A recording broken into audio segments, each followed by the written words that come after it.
the Bhagavad Gita. We're going to continue from where we left off. In the last video, we stopped in the middle of chapter 3, right before Arjuna is about to ask a very important question. And that question pertains heavily to what this video is going to be about, and that is, where does evil come from? And what is evil? And is there something worse than evil?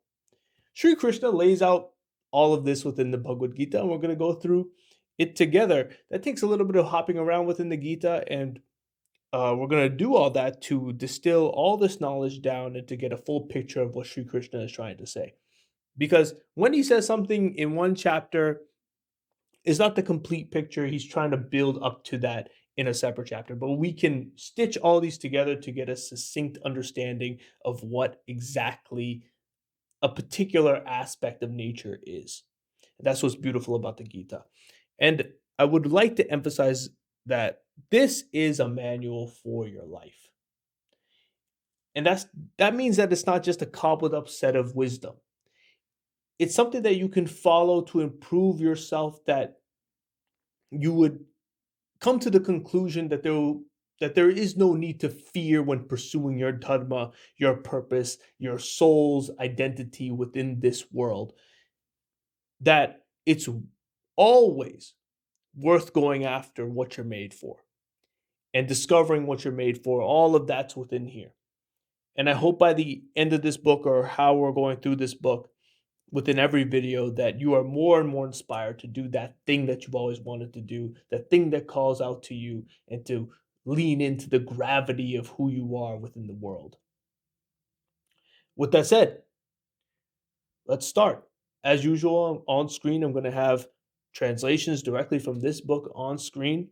And I'm going to give you my interpretation, my insight into these shlokas that I read, or in the set that I pass. With that said, we start. Chapter 3, shloka 36. Arjuna said, "But dragged on by what does a man commit sin? Unwilling though, constrained as it were by force." The blessed Lord Sri Krishna said, "It is desire. It is wrath begotten by the Rajo Guna, all consuming, all sinful. Know this, says the foe here on earth." So the Rajas Guna, that one of three of the gunas that is born of Prakriti and facilitated by karma, that is said previously in chapter 3.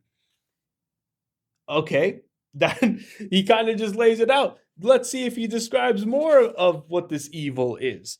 As fire is enveloped by smoke, as a mirror by dust, as an embryo by the womb, so is this covered by that. Knowledge is covered, O son of Kunti, by this insatiable fire of desire, the constant foe of the wise. The senses, the mind, and the intellect are said to be its seat. By these it deludes man by veiling his wisdom. This veiling of the trueness of the self, that is what Rajasic things do. That is what evil does to the individual. And it creates a sense of compassion that the trueness of everyone is still within them, regardless of this veil. Therefore, O imminent of the Bharatas, mastering first the senses, slay it, the sinful, the destroyer of knowledge and realization.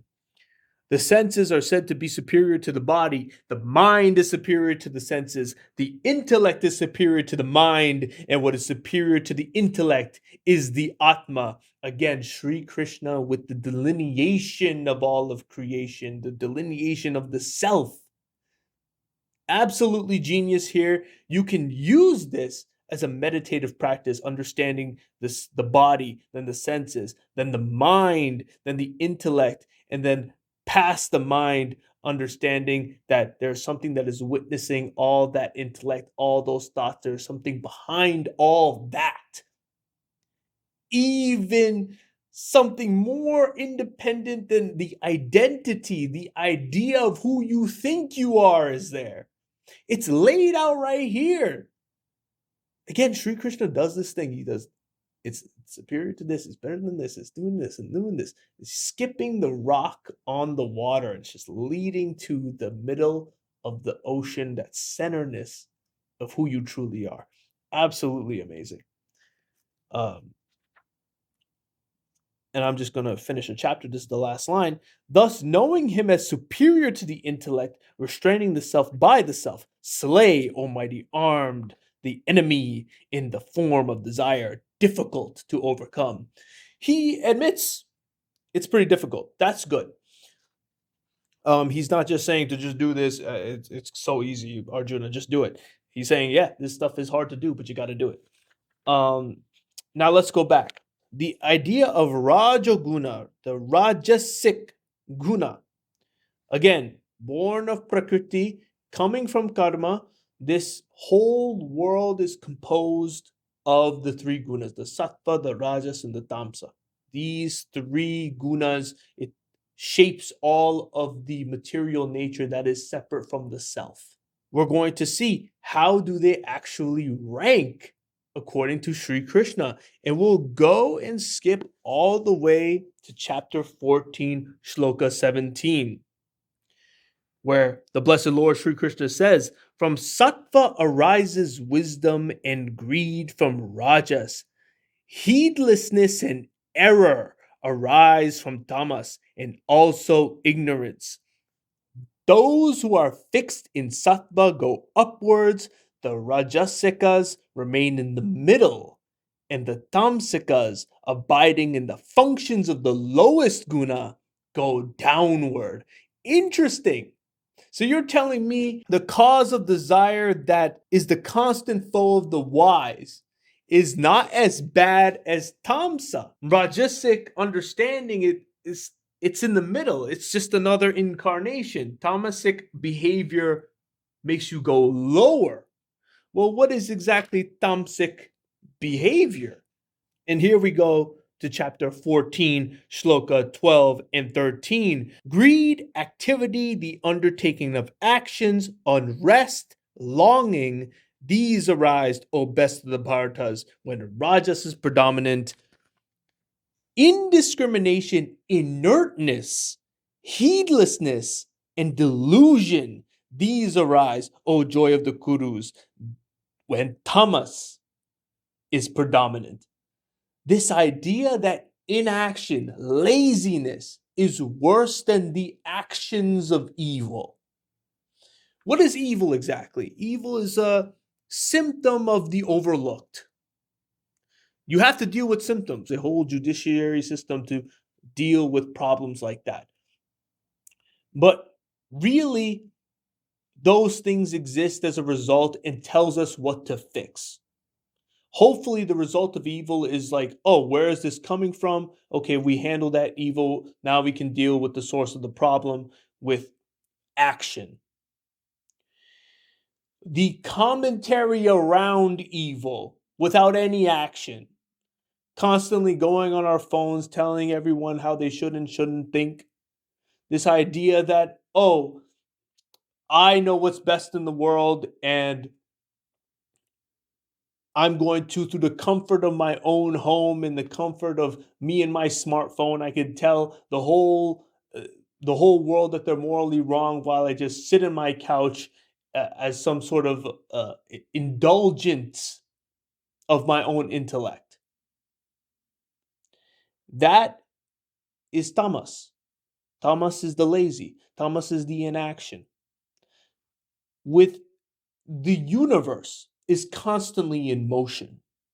The supreme personality of Godhead, the ultimate perspective of the entire universe, what can they see besides this flavoring of what we consider to be good and evil? They see the energy moving from a packed state to an unpacked state. They see the constant motion of the universe, that everything needs to be coherent and constantly moving. So tamas, this tamasic nature, is against this type of motion.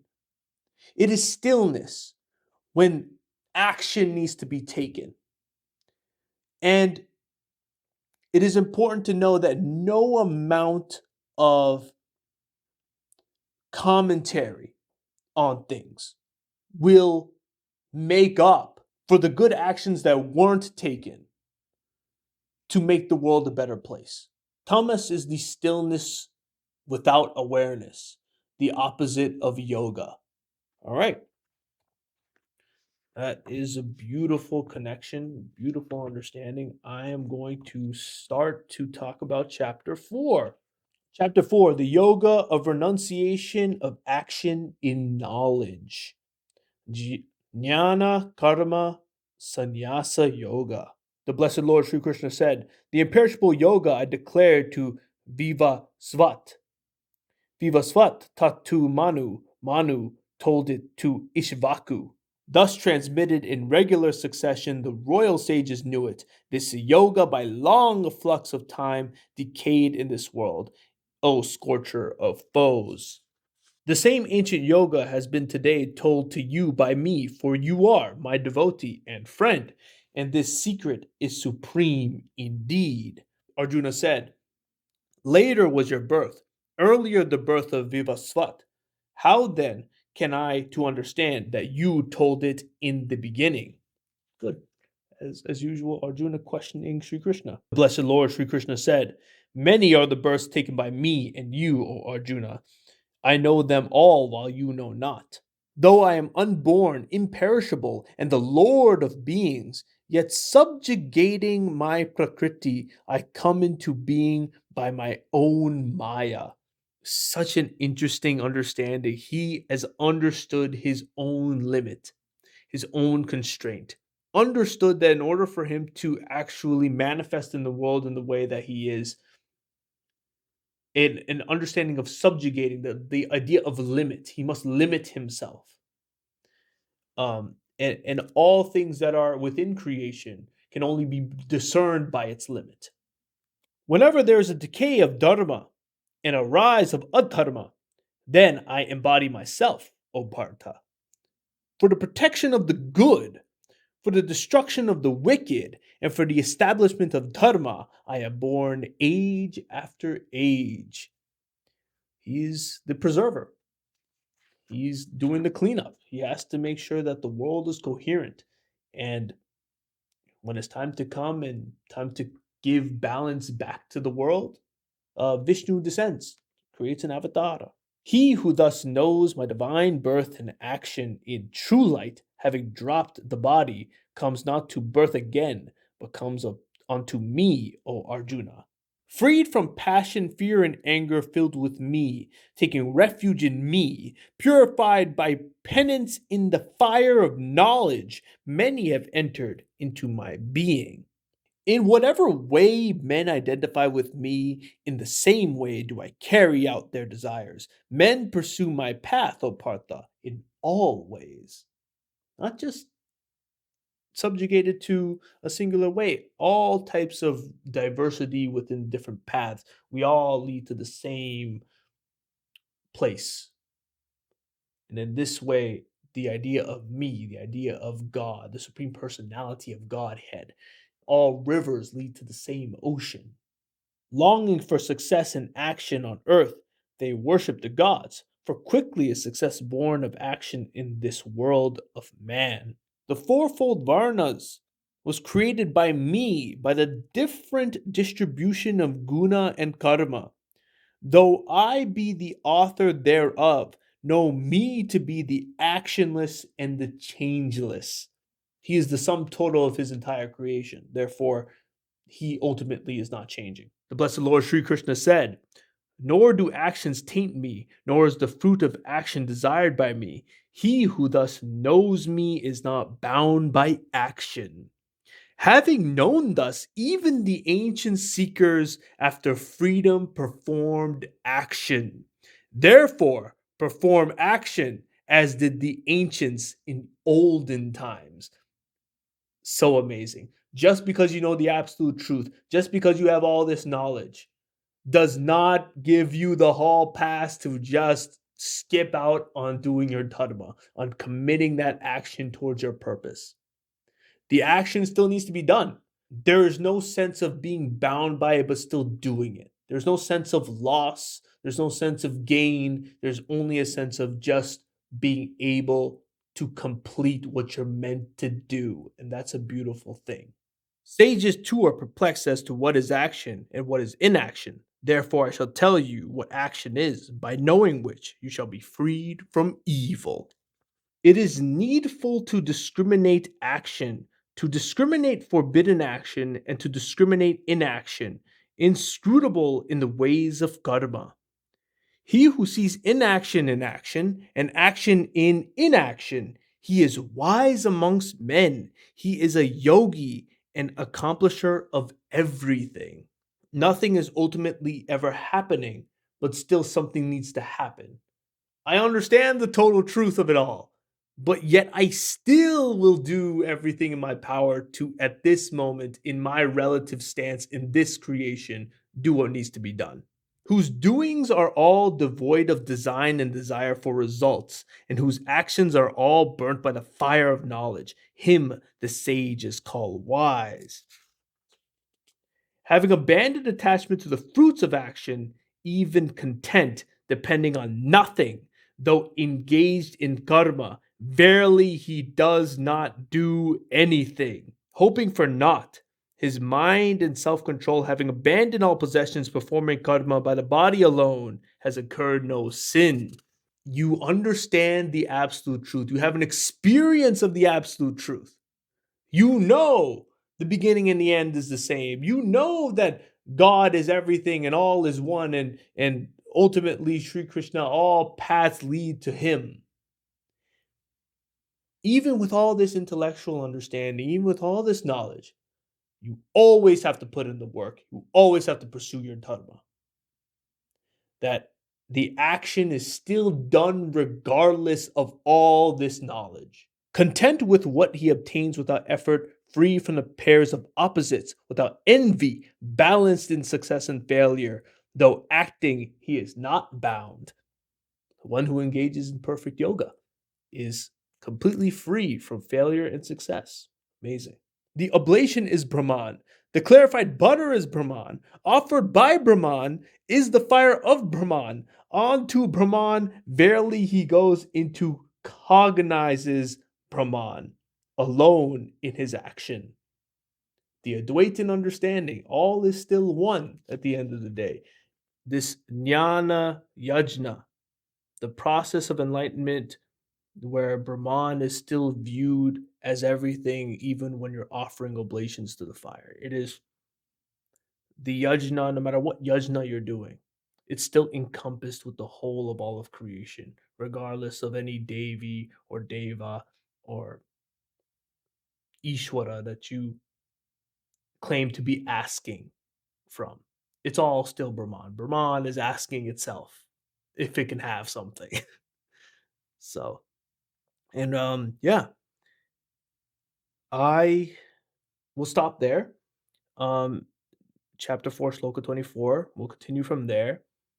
This is the Hindu Conceptualist signing out.